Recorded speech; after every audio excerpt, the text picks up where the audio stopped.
نحمده ونصلي ونسلم على رسوله الكريم قال الله تعالى في القرآن المجيد وفي فرقانه الحميد أعوذ بالله من الشيطان الرجيم بسم الله الرحمن الرحيم ألم تر كيف فعل ربك بأصحاب الفيل ألم يجعل كيدهم في تضليل وأرسل عليهم طيرا أبابيل ترميهم بحجارة من سجيل فجعلهم كعصف مأكول صدق الله العظيم وصدق رسوله النبي الكريم ونحن على ذلك من الشاهدين والشاكرين والحمد لله رب العالمين।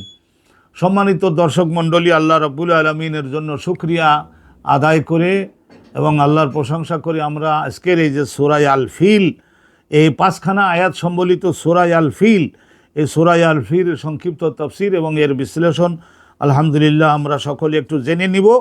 আমরা অনেকটাই জানি, কিন্তু আরেকটু মনোযোগ দিলে, আর একটু মনোনিবেশ করলে আল্লাহ তাআলার মেহেরবানিতে আমরা আরও জানতে পারবো। আল্লাহ পাক রব্বুল আলামিন বলে, আলাম তারা, হে নবী আমার, আপনি দেখেননি কি কাইফা ফাআলা রাব্বুকা বিআসহাবিল ফিল, কি ধরনের কঠিন ব্যবহার এবং আচরণটা করলেন আপনার প্রতিপালক, আপনার সৃষ্টিকর্তা আল্লাহ পাক রব্বুল আলামিন এই হস্তি বাহিনীর কর্মকর্তাদের বিরুদ্ধে। এই যে সূরাটার তাফসীর জানবার আগে এই সূরাটা অবতীর্ণ হওয়ার সঙ্গে সংশ্লিষ্ট সংক্ষিপ্ত দুই একটা ঘটনা আছে, চলুন আমরা সেইটা সুন্দরভাবে জেনে নিই, তাইলে আর একটু স্পষ্ট হতে পারবো। ইয়ামান দেশের মধ্যে একজন গভর্নর আসছিল। ইয়ামান দেশ আপনারা জানেন, যারা ভূগোল দেখছেন তারা দেখছেন যে সৌদি আরবের দক্ষিণ দিকে এই যে ইয়ামান নামক একটা দেশ, এর রাজধানী বর্তমানে সানআ। ইয়ামান নামক এই দেশটার পশ্চিম পাশে এই যে লোহিত সাগরের এখান থেকে মোটামুটি একটা সংকীর্ণ একটু ওই নদীটা একটু সংকীর্ণ হয়ে যায় ওই সাগরটা। তো ওখান থেকে পাউড়ি দিলে পশ্চিম বাড়ে আফ্রিকা মহাদেশ শুরু হচ্ছে। তো এই আফ্রিকা মহাদেশের মধ্যে ওই জায়গায় হাবশা বলি একটা বিরাট, এখন বর্তমানে অনেকগুলি দেশে বিভক্ত হয়ে গিয়েছে, কিন্তু ওই স্থানে বিরাট একটা দেশ ছিল, ওইটাকে বলা হতে হয় মুলকুল হাবাসদের ওই সাগরের পশ্চিম বাড়ে। ওখানে যারাই বসবাস করে তাদের রং কালো হবে, এই ওষ্ঠ অধর একটু মোটা হবে এবং তারা একটু বেটে হবে এবং দেহটা এইভাবেই হয়। তো এইটা যে আবরাহা ইবনে সাবাহ নামক একজন ব্যক্তিকে ইয়ামান দেশের গভর্নর বানিয়ে পাঠানো হয়েছিল। এটা পশ্চিম পাশে ওদেরকে বলা হয় শাসনকর্তা যিনি, তাকে ওটা হলো কেন্দ্র। তো ওখানে বলা হয় নাজ্জাশী, মালেকুল হাবাস নাজ্জাশী, এই হাবশার শাসনকর্তা নাজ্জাশী। তার পক্ষ থেকে এই জয় করার মাধ্যমে এই ইয়ামান দেশটা তারা সকলে জয় করার মাধ্যমে এই জায়গায় একজন গভর্নরকে পাঠিয়েছিল। সেই গভর্নরের নাম ছিল আবরাহা ইবনুস সাবাহ আল আশরাম। আশরাম শব্দের শাব্দিক অর্থ হলো কর্তৃত নাসিকা। একবার তার সঙ্গে একজন ব্যক্তি এই গভর্নর হওয়ার জন্য প্রতিযোগিতায় নেমেছিল। তো সে এমন একটা কোপ দিছিল, তো কোপ দিলে যাই হোক ভাগ্য ভালো, আবরাহা কোনো রকম মাথাটা সরাই নিতে পারলো লড়াইয়ের ময়দানে, কিন্তু তার নাকের এখান থেকে প্রায় 1 ইঞ্চি আন্দাজ কেটে সঙ্গে সঙ্গে মাটিতে পড়ে যায়। তো সেই জন্য তাকে বলা হতো যে ওই কর্তৃত নাসিকা, নাক কাটা আবরাহা ইবনুস সাবাহ, এ হয়েছিল এই ইয়ামান দেশের গভর্নর, কিন্তু আসলে মূল তাদের শাসনকর্তা হচ্ছে নাজ্জাশী। এই যে লোহিত সাগরের পশ্চিম বাড়ে এটাকে বলা হতো হাবশা, বিরাট এলাকা। এই হাবশা এটা মনে করি নাই প্রায় 50,000 বর্গ কিলোমিটারের বিরাট একটা এলাকা। হজরতে আমাদের সৈয়দুনা বিলাল সহ আরও হাজার মানুষ ওখান থেকে ওই নৌকায় করে আড়াআড়িতে নদীতে পাউড়ি দিয়ে এনারা ওই ইয়ামান দেশের এখানে এসে নামতেন। এরপরে আরেকটু উত্তর দিকে আসলেই মক্কা মুকাররমা, মদিনা মুনাওয়ারা, এই সমস্ত এলাকায় রসুলুল্লাহর কাছে মধু, যেখানে মৌমাছি তো সেখানে যাবেই। তো অনুরূপভাবে এই যে আবরাহা নামক এই আপনার নাজ্জাশীর পক্ষ থেকে যে গভর্নর, এই গভর্নরদেরকে সেই জমানায় অনেকটা ক্ষমতা দেওয়া হতো। তো করেছিল কি, ওই সানআ, এই যে সানআ বলা হয়, সাগরের পাড়ে এই জায়গায় শিল্প কল কারখানার কেন্দ্র, এই হিসাবে বলা হয় সানআ। এই লক্ষ লক্ষ মানুষ সেখানে বসবাস করতো। লোহিত সাগরের পাড়ে বিরাট বন্দর নগরী গড়ে উঠেছে।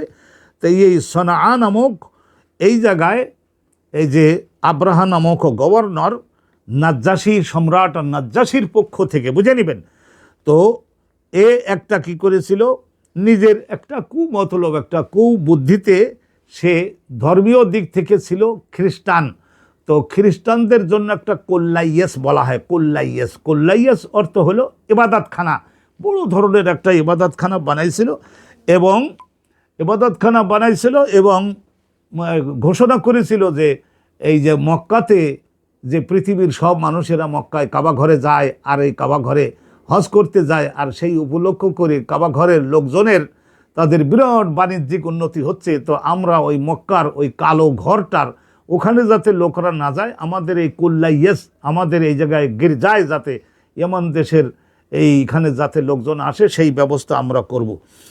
তো এই যখন ঘোষণা দিয়ে ঘরটা বানালো, তো তখন সৌদি আরবের বহু সংখ্যক লোক, ওই যেহেতু একটা বাণিজ্য কেন্দ্র এবং সাগরের পাড়ে অবস্থিত, বহু শ্রমিক সেখানে কাজ করে, সৌদি আরবের মক্কার লোক, তো তারা যখন এটা শুনলো যে আমাদের কাবা ঘরের মোকাবেলায় আবার আবরাহা আর একটা ঘর বানাইছে, তখন ক্রুদ্ধ হয়ে তখন আরবের কিছু সংখ্যক লোক রাতে ভীষণভাবে এরা সকলে অগ্নি প্রজ্বালিত করে, তা সেই প্রজ্বালিত অগ্নিকুণ্ড এইগুলি নিয়ে তারপরে ওদের তৈরি করা কাঠের তৈরি করা ওই যে কোল্লাইয়েস যেটা গির্জা, সেই গির্জার উপরে কেরোসিন তেল জাতীয় ছিটাই দিয়ে লাগাই দিয়ে পুড়াই দিল।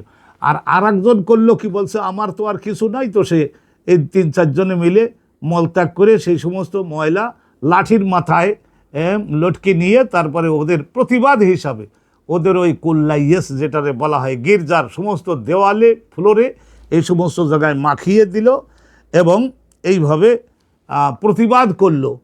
তো ইমানের তাগিদে করেছে। তো যাই হোক, যখন যারা দেখেছিল তারা যখন ওই আবরাহাকে জানালো যে এই কাজটা আগুন দিয়ে পোড়াইয়ে দেওয়া সহ, এই যে ময়লা মাখিয়ে দেওয়া সহ এই যে কাজ করেছে, এটা করেছে সমস্তই এই মক্কা মুকাররমার লোকেরা। ওই কাবা ঘর আপনি বিলুপ্ত করতে চেষ্টা করেছেন সেই প্রতিবাদ হিসাবে। তখন এই আবরাহা সিদ্ধান্ত নিয়েছিল যে আমি মক্কায় যাব, তাহলে মক্কার কাবা ঘরকে আমি ধ্বংস করব। তো এই হিসাবে এই আবরাহা হাবশার থেকে প্রায় 10,000-এর কাছাকাছি সৈন্য নিয়ে এবং তার সঙ্গে মাহমুদ নামে বিরাট দেহের একটা হস্তি ছিল, হাতি। আর ওই আফ্রিকা মহাদেশে আর আমাদের এশিয়াতে ওই দুই দেশে, যে দেশে কলা গাছ এবং অন্য শাকসবজি বেশি পরিমাণে পাওয়া যায়, এই দেশগুলিতে গাছপালা যেখানে বেশি সেখানেই হস্তি হাতি জন্মায়। তো সেই হিসেবে সাগর পাউড়ি দিয়েই হাতিদেরকে আনা যেত তখন ওই আফ্রিকা থেকে ইয়ামান দেশে। আর ইয়ামানের ওখান থেকে তারা অনেকেই বলেছেন একটা, আবার অনেকে বলেছেন না 8টা 10টা হাতি 12টা হাতি তারা আনছিল। তাদের মধ্যে প্রধান হাতিটা ছিল মাহমুদ নামে বিরাট হাতি। তো এই হাতিটাকে নিয়ে তারা সকলে যখন মুগাম্মেস নামক একটা স্থান আছে মক্কা শরীফের থেকে একটু পূবের দিকেই, তাইফের কাছাকাছি মুগাম্মেস যখন নাম জায়গায় আসলো, ওই সময় এসে তারপরে তারা সেখানে ওই বিরাট সেনাবাহিনী একটু বিশ্রাম তো করতে হয়, তো বিশ্রাম দিছিল তারা ওখানে মুগাম্মেস নামক। আমরা এই হজে গিয়ে এই এলাকায় আমরা ভিজিট করতে গেছি। তো তখন এই সংবাদ যখন মক্কায় অশ্বারোহী সংবাদ পৌঁছাল, মক্কার শাসনকর্তা যাই ছিলেন হজরতে খাজা আব্দুল মোতালেব, উনি যখন এই শাসনকর্তা হিসাবে রয়েছেন, তো ওনার কাছে মক্কার লোকেরা তারা তো সংবাদ পৌঁছাবে যে ইয়ামান দেশের গভর্নর আবরাহা, অনেকেই তারে বাদশাও বলে, আবার অনেকে গভর্নরও বলে। আসলে বাদশাহ তো হলে ওই সাগরের পশ্চিম পাড়ের ওই নাজ্জাশী, মালিকুল হাবাস নাজ্জাশী। তো যাই হোক, আব্দুল মোতালেবের কাছে যেয়ে লোকজন পৌঁছে বলল যে দেখেন হুজুর, আপনার এই কাবাঘর আর মক্কা ধ্বংসের জন্য কিন্তু আবরাহা বিরাট সৈন্যবাহিনী নিয়ে আসছেন। এখন মোগাম্মেস নামক এই তাইফের পাশের মোগাম্মেস নামক অঞ্চল পর্যন্ত তারা পৌঁছে গেছেন।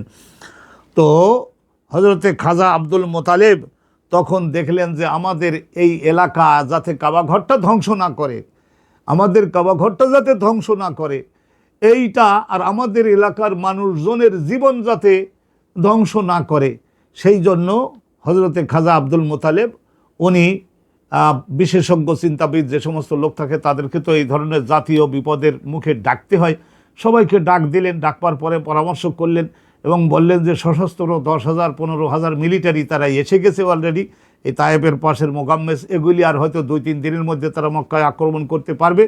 তো অতএব আপনারা কি বলেন, তাদের সঙ্গে লড়াই করতে যদি সিদ্ধান্ত হয় তাহলে লড়াই করতে হবে সবাইকে, সেখানে বহু মানুষের জীবন চলে যেতে পারে। তারপরে আমরা যদি পরাজিত হই তাহলে তো সমস্ত মাল সামানা যেগুলি স্থানান্তরিত করে নিয়ে যাওয়া যায়, যেমন ভেড়া, বকরি, দুম্বা, অনুরূপভাবে ঘোড়া, গাধা, খচ্চর, উট, মহিষ এবং এ সমস্ত গরু, হাঁস, মুরগি, আর বিশেষ করে মানুষের জীবনে সব কিছু তো তারা নিয়ে যাবে। তো তখন সিদ্ধান্ত তারা বলল যে না, আমরা লড়াই করতে পারবো না, আমরা এত বড় সেনাবাহিনী আমাদের কাছে নাই, আমরা লড়াই করতে পারবো না। তখন হজরতে খাজা আব্দুল মোতালেব উনি করলেন যে এই এলাকার থেকে তেহামা বলা হয়, এই এলাকায় তেহামা বলা হয়, এই ছোট্ট ছোট্ট কুচি কুচি নুড়ি পাথর প্রচুর পাওয়া যায়, এই যে মিনা মুজদালিফা এই সমস্ত এলাকায় তেহামার মধ্যে যে সমস্ত বহন করে নিয়ে যাবার যোগ্য যে সমস্ত মাল, যেমন ভেড়া, বকরি, দুম্বা, উট, গরু, ছাগল, মহিষ, গাধা, খচ্চর, ঘোড়া, এই সমস্ত আর যা আছে এগুলির মধ্যে থেকে 3 ভাগের 1 ভাগ উনি বললেন, গিয়ে তার কাছে প্রস্তাব করলেন যে 3 ভাগের 1 ভাগ 1/3 আপনাদেরকে আমরা দিয়ে দিচ্ছি, এখানে যা মাল আছে হিসাব করে 3 ভাগের 1 ভাগ আপনারা নিয়ে আপনারা ফিরে যান। তখন আব্রাহা বললেন যে না না না না, এই সমস্ত আমি এই সমস্ত মাল নেওয়ার জন্য আসি নাই, আমি যে জন্য আসছি সেইটা করা ছাড়া আমি ফেরত যাব না। সৈন্যবাহিনীকে একবারে 16 আনা প্রস্তুত করলেন আব্রাহা, এবং এই বিশাল সেনাবাহিনী, ধরেন 15,000 মিলিটারি যদি হয় তাহলে 15,000 মিলিটারির সর্ব অগ্রে ওই যে বিশাল এই ধরনের বড় হাতি পৃথিবীতে খুব কমই জন্মে এবং সুসজ্জিত, পিঠের উপরে 10-20 জনের বসবার মতো মাচান তৈরি করা। তো এই হাতিটাকে সামনে দিয়ে যখনই মক্কার দিকে অগ্রসর হওয়া শুরু করলো, যখনই বলে যে এই মক্কার দিকে যাও, সঙ্গে সঙ্গে হাতি 8-10টা একসঙ্গে আল্লাহর নামে বসে পড়ে।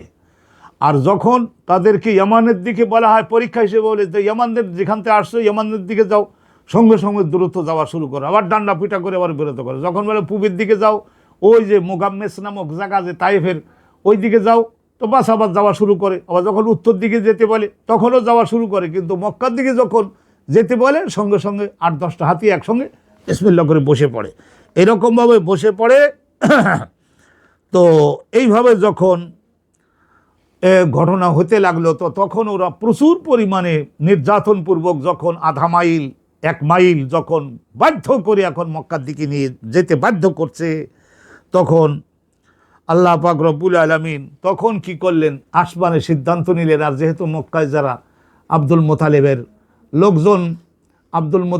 লোকজন তারা তো খাজা আব্দুল মোতালেবের লোকজন, তারা তো লড়াই করবার জন্য সিদ্ধান্ত নেয় নাই। তো এই যখন বলেছিল না 3 ভাগের 1 ভাগ মাল দিব, এই মাল আমরা নিব না, তো তখন খাজা আব্দুল মোতালেব উনি চোখের পানি ফেলে কাঁদতে উনি কাবা ঘরে চলে গেছিলেন। শুনুন, তখন উনি বলেছিলেন, উনি তখন কাবা ঘরের দরজার সামনে দাঁড়িয়ে বলেছিলেন, আরেকটা ঘটনা বলেনি। তো এরপরে ওই জায়গায় হজরতে আম্মাজান আয়েশা সিদ্দিকা থেকে বর্ণিত আছে যে আমি ওই যে হস্তি বাহিনী, হাতির যে বাহিনী এই পরিচালনা করতেছিলেন, যে 2 জন মাহুত বলা হয় এদের, মাহুত, 2 জন মাহুত, তাদের 2 জনকে পঙ্গু অবস্থায় আমি তাদেরকে অন্ধ অবস্থায়, চোখে দেখে না, অন্ধ অবস্থায়, পঙ্গু অবস্থায় আমি জীবনের শুরুর দিকে আমি দেখেছি। আর এও বর্ণিত আছে যে তারা মক্কার এখান থেকে হজরতে খাজা আব্দুল মোতালেবের প্রায় 200 মতো বাছাই করা উট, গোলমাল বাঁধাতে গেলে একটা ঘটনা তো ঘটাতে হবে, 200 মতো উট তারা বাছাই করে ধরে নিয়ে গেছিল। এবং এইভাবে তারা যাতে হজরতে খাজা আব্দুল মোতালেব ওখানে যান এবং এই ধরনের আলোচনাটা শুরু করেন। তো হজরতে খাজা আব্দুল মোতালেব যখন গেছিলেন তখন দেখলেন যে এমন জ্যোতির্ময় চেহারা আর এমন সুদর্শন গঠন এমন জ্যোতির্ময় চেহারা আর এমন সুদর্শন গঠন। তা আব্রাহা বলেছেন যে আমি আমার জীবদ্দশায় এত সুদর্শন কোনো মানুষকে আমি দেখিনি। নূরে মোহাম্মদী তখন খাজা আব্দুল মোতালেবের দেহের মধ্যে বিদ্যমান। তো খাজা হজরতে আব্দুল মোতালেব উনি যখন এই আব্রাহার সম্মুখীন যখন হয়েছিলেন এবং আলোচনাটা উনি যখন করলেন, উনি তখন বললেন যে আমি তো আপনাকে দেখে মনে করলাম যে আপনার অনেক জ্ঞান বুদ্ধি, অনেক চিন্তা শক্তি, আপনি এমন একজন, তাহলে আপনি আপনার দেশের সবচাইতে বড় ঐতিহ্য কাবাঘর ধ্বংস করতে আমরা আসছি, সেই বিষয়ে কোনো আলোচনা না করে আপনি আমার সঙ্গে আলোচনা করছেন যাতে করে আমি উট, ভেড়া, বকরি, দুম্বা, ছাগল এইগুলি সমস্ত আমি নিয়ে দেশে ফিরে যাব। তাহলে আপনার দেহের গঠনের সঙ্গে তো ব্রেনের চিন্তা শক্তির কোনো মিল আমি খুঁজে পাইলাম না। তখন উনি বললেন যে দেখেন, আপনার লোকেরা আমার যে 200 উট আটকে রেখেছে, দখল করে এনেছে, উনি বলেছিলেন তখন আনা রব্বুল এবেলে, এই উটগুলি ছেড়ে দেওয়ার দাবি আমি এজন্য জানিয়েছি যে আমি হচ্ছি উটের মালিক। আর ওই কাবাঘর যেটা আপনি ভাঙতে আসছেন, আপনি যখন আমার কথা শুনলেনই না, তাহলে যদি সক্ষম হন তাহলে ভাঙবার চেষ্টা করে দেখতে পারেন। ওয়ালিল বাইতে রব্বুন সাইয়াহমি হে, এই কাবাঘরের আর একজন মালিক আছেন, তিনি তার নিজের বাড়ি রক্ষা করবেন, যার মাল তিনি আমার 200 উট দিয়ে দেন, আমি নিয়ে যাই, আমার মাল আমি রক্ষা করলাম, কাবাঘরের মালিক যিনি তিনি কাবাঘর রক্ষা করবেন। এই কথা বলে ঠিক আছে আপনার উট নিয়ে যেতে পারেন। তো হজরতে আব্দুল মোতালেব লোকজন যাই সঙ্গে আনছিলেন তাদের সহায়তায় 200 উট নিয়ে চলে গেলেন, আর উটগুলিকে চড়ে বেড়াবার জন্য নির্ধারিত এলাকায় ছেড়ে দিয়ে উনি দৌড়েই মক্কা শরীফে গেলেন। এবং তখন উনি কাবাঘরের দরজার সামনে দাঁড়িয়ে আখাজাবে হালকাতিহি, কাবাঘরের ওই দরজা বন্ধ করবার ওই জায়গায় যে একটা হালকা একটা লাগানো থাকে, যেটা ধরে আমরা রিং যেটা থাকে ওইটা ধরে আমরা খুলি এবং আবার বন্ধ করি, টেনে দেই। তো তখন তিনি ওইটা বলেছিলেন, কবিতার মাধ্যমে বলেছিলেন। সম্মানিত দর্শক, আপনাদের কাছে এই কবিতাটা, এর অর্থসহ কবিতায় সংক্ষিপ্ত 2-3টা একটু শুনে নিন। আমি উল্লেখ করবার আগ্রহটা এইটা আমি নিয়ন্ত্রণ করতে পারতেছি না। লা লা হাম্মা ইল্লা লা হাম্মা ইন্নাল মারআ ইয়ামনাউ আহলাহু, আমার মস্তিষ্কের মধ্যে কোনো এখন আর দুশ্চিন্তা নাই, প্রত্যেক ব্যক্তি রক্ষা করবার চেষ্টা করে, এইটাই নিয়ম। নিজের যারা আহাল বলতে নিজের পরিবারকে রক্ষার জন্য চেষ্টা করবে।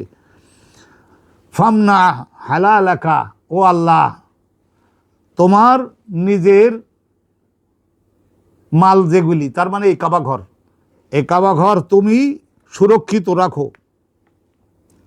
খবরদার তুমি লা ইয়াগলিবান্না সালিবুহুম ওয়া মুহালুহুম আবাদান মুহালাকা, আল্লাহ রাব্বুল আলামিন কখনো যেন বিজয়ী করো না তুমি তাদের এই ক্রস, এই যে ক্রস যেটা বলা হয় যিশুর ক্রস, এই ক্রুশটাকে তুমি বিজয়ী করো না, তাদের কেন্দ্রকে তুমি বিজয়ী করো না, কশ্চিন কালেও করো না মালিক, তোমার নিজের এই কেন্দ্রের উপর বিজয়ী করে দিও না।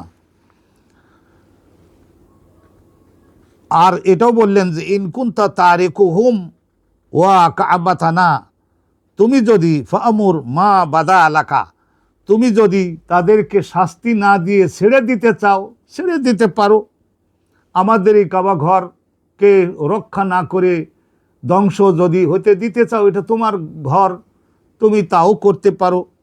তাহলে এখন তুমি সিদ্ধান্ত দাও, মা বাদা আলাকা, তোমার যা পছন্দের সিদ্ধান্ত সেইটাই তুমি দিতে পারো। ইয়া রব্বে, হে আল্লাহ রাব্বুল আলামিন, লা আরজু লাহুম সিওয়াকা, আমি এই মক্কার কোনো মানুষ আমার সাহায্য করবে আর ওই সমস্ত ইয়ামান থেকে যারা আসছে তাদের দয়া কোনো কিছুর আমি এখন আর প্রত্যাশা করি না। ইয়া রব্বে ফামনা আমিনহুম হিমাকা, আল্লাহ তুমি রক্ষা করো তাদের সকল আক্রমণের কবল থেকে, হেমাকা তোমার এই কেন্দ্রটাকে। এই কথা বলে হজরতে খাজা আব্দুল মোতালেব উনি যখন চোখের পানি ফেলে যখন উনি চলে যেতে লাগলেন, তখন আল্লাহ পাক রব্বুল আলামিনের পক্ষ থেকে ওই ব্যবস্থা হলো যে আল্লাহ রব্বুল আলামিন যখন দেখলেন যে কোনো মানুষ মুসলমান যখন আল্লাহর কোনো খেদমতে অগ্রসর হয়ে আসে না, অথচ তারা সংখ্যায় হয়তো দুর্বল হতে পারে, সেইভাবে অস্ত্র নাই, তখন আল্লাহর ইসলামের কাবা ঘরকে, কোরআনকে, নবীকে হেফাজতের জন্য আল্লাহ অন্য ফেরেশতা ব্যবহার করেন, অন্য বাতাসকে ব্যবহার করেছেন, আল্লাহ রাব্বুল আলামিন আগুনকেও ব্যবহার করেছেন, সাগরের পানিকেও ব্যবহার করেছেন, আল্লাহ রাব্বুল আলামিন সাধারণ নিকৃষ্ট সৃষ্টি মশা মাছিকেও ব্যবহার করেছেন। এইভাবে আল্লাহ পাক রব্বুল আলামিন করেছেন। তো ওই সময় যেহেতু জেহাদের জন্য, লড়াই করবার জন্য মক্কার লোকেরা তারা প্রস্তুত হলো না এবং তারা আগ্রহী হলো না, সিদ্ধান্ত হলো না, প্রত্যেকেই বলল যে চাচা নিজের জীবন বাঁচা। এই প্রত্যেকেই পাহাড়ের গুহায় গুহায় গিয়ে তারা সকলে যখন এইভাবে আত্মগোপন করলো, তখন হজরতে খাজা আব্দুল মোতালেব উনি আল্লাহকে এইভাবে যখন বললেন, তখন আলহামদুলিল্লাহ মক্কার লোকেরা তারা নিজেদের মালসামানা এবং তাদের খাজা আব্দুল মোতালেব নিজের সোনা দানা হীরা মতি মোথা মুক্তা কাঞ্চন যাই রয়েছে, তখন তো আর নগদ কাগজের টাকাও ছিল না, আর ছাপানো মুদ্রাও এই সমস্ত কয়েন জাতীয় টাকা এগুলিও ছিল না। তো এইগুলি তো সমস্ত যাই ছিল সেগুলি নিয়ে তখন হালকা পাতলা যাই আছে উনি নিয়ে তখন কি করলেন, উনি নির্দিষ্ট একটা সুরক্ষিত অঞ্চলের দিকে নিজের পরিবার সহ চলে গেলেন এবং সকলে লক্ষ্য করতে লাগলেন যে তখন ওই ইয়ামান দেশের দিক থেকে ওই এক প্রকারের পাখি, এই ধরনের আধা কেজি ওজনের বা একটু কম এই ধরনের দেহ বিশিষ্ট এক প্রকারের পাখি, তারা অত্যন্ত গতিশীল পাখি হয়ে থাকে। ওই যে লোহিত সাগরের পাশে যেখানে সাগর সেখানে একটু পানির কারণে জঙ্গলও হয়ে থাকে, সেই জঙ্গলের মধ্যে এই পাখি ঝাঁকে ঝাঁকে লাখে লাখে তারা সকলে আল্লাহ তাদের সৃষ্টি করেন।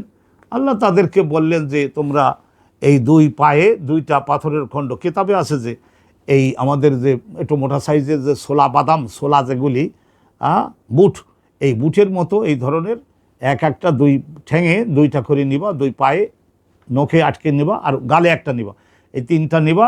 মনে করে নেন হাজার হাজার পাখি, তাদেরকে বললেন যে তোমরা আমার ইসলামের দুশ্মনদের ধ্বংসের জন্য তোমাদেরকে আমি একটা সুযোগ দিলাম, করে দেখাও। এরা সকলে উড়ে আসতে লাগলো। হজরতে খাজা আব্দুল মোতালেব দেখলেন, মক্কার লোকেরা দেখলো, তারা সকলে দেখলো।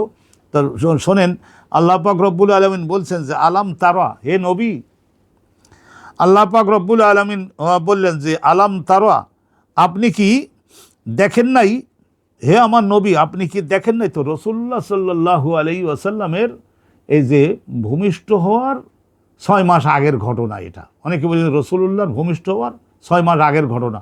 আবার অনেকেই বলেছেন যে না, রাসূলুল্লাহ সাল্লাল্লাহু আলাইহি ওয়াসাল্লামের নবুয়ত পাওয়ার এই প্রায় 24 বছর বা 25 বছর আগের ঘটনা। এই দুই ধরনের মত আছে। তা যাই হোক, ওই ঘটনা যারা দেখেছিলেন সেই জমানার মানুষেরা 100 বছর 150 বছর হায়াতে পেত, এই ধরনের হাজার মানুষেরা দেখেছে।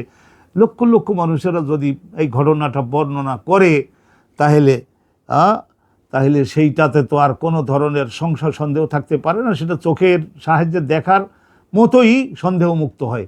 সেই জন্য আল্লাহ রাব্বুল আলামিন বলছেন আলাম তারা, এখানে তারা দেখা বলতে তা আলাম, হে নবী আমার, হাজার মানুষের মুখ থেকে আপনি এই বর্ণনা শুনে আপনার দেখার চোখে দেখার মতোই তো সন্দেহমুক্ত হয়ে গেছে যে কাইফা ফাআলা রব্বুকা বিআসহাবিল ফিল, কাইফা ফাআলা রব্বুকা, আপনার সৃষ্টিকর্তা, হে নবী আমার, আপনার সৃষ্টিকর্তা আমি আল্লাহ রব্বুল আলামিন কত কঠিন ব্যবহারটা আমি করলাম। বিআসহাবিল ফিল, এই যে হস্তি, এই বড় হাতিটার কথা বলছে, হস্তিটির মালিকদের বিরুদ্ধে আব্রাহা এবং তার সঙ্গে যে 10-15 হাজার মিলিটারি আসছিল, কাবা ঘর ধ্বংস করে দিয়ে কাবা ঘরের আশপাশের লোকদেরকে যুদ্ধ যদি করতে আসে তাহলে তাদেরকেও ধ্বংস করে দেওয়া এবং তাদের নারীদেরকে, মেয়েদেরকে, কন্যাদেরকে, বউদেরকে দাসী বানিয়ে নিয়ে যাওয়া এবং তাদের ছেলে মেয়েগুলিকে কৃতদাস বানাবার জন্য তারা যারা এসেছিল তারা ছিল জালেম অত্যাচারী। তাদের বিরুদ্ধে আমি কি ধরনের কঠিন আচরণ এবং ব্যবহার করেছিলাম, তো আপনি সেইটা অবগত হতে পারেন নাই। আল্লাহ পাক রব্বুল আলামিন এখানে বর্ণনা করছেন যে তা এরপরের আয়াতে আল্লাহ বলছেন আলাম ইয়াজআল কাইদাহুম ফি তাদলিল, আল্লাহ রাব্বুল আলামিন কি তাদের এই চক্রান্তটাকে, কাইদুন মানে চক্রান্ত, একটা জঘন্য পাপ কাজ করবার জন্য একটা কৌশল কয়েকজনে মিলে নির্ধারণ করে সেটা বাস্তবায়নের জন্য এগিয়ে যাওয়া, তারা সকলে কাবাঘর ধ্বংসের জন্য কাইদুন মানে মকর করেছিল, কৌশল করেছিল। আর তারা ইয়ামান দেশে এই গির্জা তৈরি করেছিল এবং তারা করেছিল কি, তারা আল্লাহর বিধানকে চেঞ্জ করে দেবে। আল্লাহ গোটা মানব জাতির জন্য কেন্দ্র বানিয়েছেন কাবাঘরকে, আর তারা ওই কেন্দ্রটাকে নিয়ে যাবে ইয়ামান দেশে। নসখুন মানে আল্লাহর সিদ্ধান্তে পরিবর্তন আনবে, হাজিদেরকে নিয়ে যাবে ইয়ামান দেশে। চিন্তা করে দেখুন, তো আল্লাহ রাব্বুল আলামিন ফাদাল্লালা কাইদাহুম, আল্লাহ তাদের এই কাইদুন মানে চক্রান্তটাকে আল্লাহ ওয়াকেজও করে দিলেন। এবং ওই যে 8-10 জন মিলে হয়তো ভীষণভাবে ঠান্ডার মধ্যে দেহকে উত্তপ্ত করবার জন্য, যেমন নাকি আগুন জ্বালিয়ে আমরা সাজাল পোয়াই উত্তপ্ত হওয়ার জন্য, তো ওই ধরনের করেছিল। আর সেই যে আগুনের কুণ্ডটা, ওই জায়গায় আবার এত বড় হঠাৎ করে যে একটা ঘূর্ণি বায়ু পাঠাইয়ে সেই আগুনের সবগুলাকে উঁচু করে উড়িয়ে নিয়ে ওদের ওই গির্জার উপরে যে ফেলে গোটা গির্জাটাকে পুড়াইয়ে দিবেন আল্লাহ। তো এইটা আল্লাহ পাক রব্বুল আলামিন বলেন আলাম ইয়াজআল কাইদাহুম ফি তাদলিল, আল্লাহ তাআলা ধ্বংস করে দিলেন তাদের চক্রান্ত, তাদের ওই গির্জাটাকে আল্লাহ পুড়াইয়ে দিলেন। এইটার দ্বারাও ইয়ামানের লোকেরা সকলেই বুঝে গেল, জেনে গেল যে এই সিদ্ধান্তে সৃষ্টিকর্তা সন্তুষ্ট না। আর এদিকে আর এক অর্থ হলো এই যে তাদের হস্তি বাহিনীর বিরুদ্ধে এই যে আল্লাহ রাব্বুল আলামিন আলাম ইয়াজআল কাইদাহুম ফি তাদলিল, তাদের চক্রান্তটাকে মানে সেনাবাহিনী নিয়ে এসে মক্কা ধ্বংস করা, এইটাকে আল্লাহ ওয়াকেজও করে দিলেন। এইটা আপনারা বর্তমানে যারা হজে গেছেন বা যাবেন দেখবেন যে এই আরাফার মাঠ থেকে যখন আমরা মুজদালিফার মাঠের দিকে যাই, মুজদালিফার মাঠে রাত যাপনের পরে সকালবেলা পায়ে হেঁটে যখন মিনার মাঠে আমরা সকলে গমন করি, তো যাওয়ার সময় ওই মুজদালিফার মাঠটা পার হয়ে মিনার মাঠে ঢুকবার আগে ওখানে একটা স্থানের নাম বলা আছে ওয়াদিয়ে মুহাসসার। ওয়াদি বলতে দুই পাহাড়ের মাঝখানে সমতল ভূমি, এইটা 5-7 মাইল ব্যাপিয়া হতে পারে, বা ধরেন 7-8 মাইল বর্গ মাইলের হতে পারে। এটার ওয়াদি বলা হয় আরবি ভাষা আউদিয়া, বহু বচন। তো এই ওয়াদিয়ে মুহাসসার লেখা আছে, মুহাসসার আবার মুহাসাবও বলা আছে। মুহাসসার অর্থ হলো এই ধ্বংস এবং অনুশোচনা, আক্ষেপ এবং দুঃখের কেন্দ্র। এই জায়গায় আল্লাহ রাব্বুল আলামিন ওই মূল বাহিনীটাকে ধ্বংস করেছিলেন। সেই জায়গায় বলা হয় যে এখানে সুরআ, দ্রুত পার হও হাজিরা, এটা আযাব নাজিল হওয়ার জায়গা, এখানে কেউ অবস্থান করবা না। আবার অনেকেই বলেছেন ওয়াদিয়ে মুহাসাব, মিম জিমের পাশে সদ এবং বা, এই মুহাসাব অর্থ এই নুড়ি পাথর, এই যে আঙ্গুলে দেখাই দিলাম, এই আঙ্গুলের এই অগ্রভাগের এই সমান, এইটা বুটের চাইতে আর একটু হালকা একটু মোটা হবে। তা আমাদের দেশের ছোট সাইজের কুলের মতো এই রকমের, যেটা একটা পাখি ঠ্যাঙে বাঁধাইয়ে 2টা আর গালের মধ্যে একটা নিয়ে আসতে পারে। ফেলবে তো তারা, কিন্তু ওর মধ্যে ধ্বংস ও প্রলয়ের ক্ষমতা দিবেন তো স্বয়ং আল্লাহ রাব্বুল আলামিন। তা এইটা আল্লাহ পাক রব্বুল আলামিন দিয়ে দিলেন। মনে করেন 10,000 পাখি। ইয়ামান দেশের ওই যে আদন বলা হয়, ওই আদন মানে ওখানকার মূল অধিবাসীদেরকে আদনান বলা হয়। তো ওই আদনের ওখান থেকে জান্নাত আদনিন, ওই জঙ্গলের পাখিগুলি ফেরেশতারা ওই পাথরগুলিকে জাহান্নামের আগুনের দ্বারা পুড়াইয়ে বিষাক্ত বানাইয়ে গোদাম করে রাখলো। আর পাখিগুলি পাগল হয়ে গেল, ওরা মনে করলো এগুলি বোধ হয় কী জিনিস না জানি। আচ্ছা, আল্লাহ তাদের জ্ঞান বুদ্ধি দিলেন, 2 ঠ্যাঙে 2টা, গালে একটা নিয়ে উড়ে ইয়ামান দেশ থেকে আসতেছে, এত দ্রুত যেতে পারে। এসে ওই লোকগুলা যে যাচ্ছে কাবাঘর ধ্বংস করতে, বাস ওই জায়গা বরাবর ফেলে দেয়। আর ফেরেশতাগণ ওই বিষাক্ত বিষমাখানো পাথরের খণ্ডগুলিকে ওইভাবে এক একটা মানুষের মাথার উপরে পড়ে। মা মিন হাজারিন ইল্লা ওয়া ইয়াকিউ ফাওকা রাসি আহাদ, মাথার উপরে তো মিলিটারিদের জানেন যে একটা লোহার একটা আবরণ থাকে, যাতে মাথার উপরে কোপ দিলে মাথাটা না কাটে। তো এইভাবে ওইটাকে ছিদ্র করে। It is only আল্লাহস power, Allah is Almighty, আল্লাহর সমস্ত ক্ষমতার অধিকারী। তো ওই মাথার উপরে পড়ে, ওইটা ছিদ্র করে, মাথা ছিদ্র করে, গোটা দেহের মধ্য দিয়ে বের হয়ে নিচের দিক দিয়ে যেখান থেকে আমরা এই সমস্ত ময়লা ত্যাগ করি সেই স্থান দিয়ে বের হয়ে বিষ মাখানো, জাহান্নামের বিষ মাখানো যদি হয়, তাহলে ওইটা দেহের মধ্যে ঢোকবার পর আর একটা লোকের জীবিত থাকা কি সম্ভব? এই 2-3 দিনের মধ্যে ভেতরে আগুন জ্বলে যায়। আছাড় পিছাড় করতে করতে মানুষগুলো মারা যেতে লাগলো।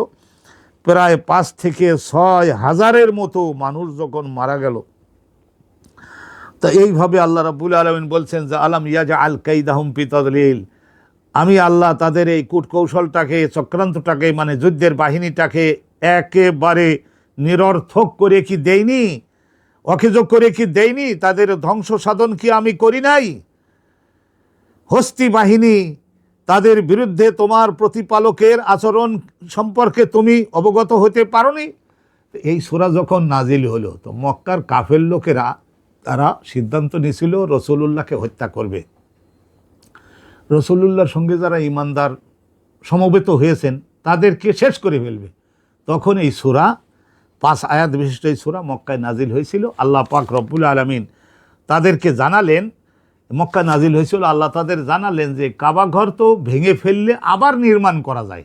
আদম নবী বানাইছেন, নুহের তুফানে ভেঙে গেছে, আবার নুহ নবী বানাইছেন। নুহ নবী বানানোর পরে আবার অনেক দিন, সেই আমলে তো আর এই ধরনের আধুনিক পাথর সিমেন্টের ব্যবস্থা ছিল না, বন্যার পানিতে আবার 1-2 হাজার বছর পরে আবার ভেঙে গেছে। ইব্রাহিম নবী, ইসমাইল নবী বানাইছেন, আবার ভেঙে গেছে। জুরহুম গোত্রের লোকেরা আবার বানাইছে।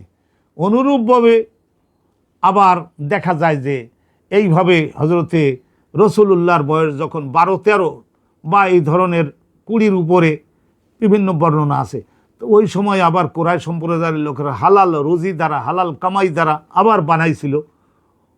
অনুরূপভাবে সেইটা আবার এই হজরতে আবদুল্লাহ বিন জুবায়ের ওনার আমলে আবার বানানো হয়েছিল। তো সেইটাকে আবার হাজ্জাজ ইবনে ইউসুফ বলছে যে আমাদের রাষ্ট্রের বিরুদ্ধের ব্যক্তি বানাইছে, আবার সেইটা ভেঙে দিয়ে আবার হাজ্জাজ ইবনে ইউসুফ এর নির্দেশে খলিফা আব্দুল মালিকের শাসন আমলে আবার বানানো হয়েছিল। তো অনুরূপভাবে অনেকবার বানানো হয়েছে। কিছুদিন পূর্বে বাদশাহ ফাহাদের আমলে আবার এটা প্রয়োজনীয় সংস্কার করা হয়েছিল। আমরা হজে গেছিলাম, ওই সময় উমরায় গেছিলাম, আমরা দেখছি। তো অনুরূপভাবে এখন আধুনিকভাবে এখন কাবা ঘরের ওই অট্টালিকাটা সৌদি বাদশারা, আল্লাহ তাদের তৌফিক দিয়েছেন, তারা তৈরি করেছে। তা আলাম ইয়াজআল কাইদাহুম ফি তাদলিল, তাহলে এই কাবা ঘর ভেঙে ফেললে তো আবার বানানো যায়। কিন্তু আল্লাহ রাব্বুল আলামিন বলছেন যে আমার কোরআনকে ধ্বংস করবে, আমার কোরআনের মধ্যের মূল বিষয়গুলির প্রচারের সঙ্গে যারা জড়িত তাদের ধ্বংস করবে। অনুরূপভাবে আমার নবীকে, আমার নবীর সাহাবাগণকে ধ্বংস করবে। আমি আল্লাহ, সেই আল্লাহ আমি আছি না? তো অতএব আমি আল্লাহ পাক রব্বুল আলামিন, আমি তাদেরকে কি ছেড়ে দিব?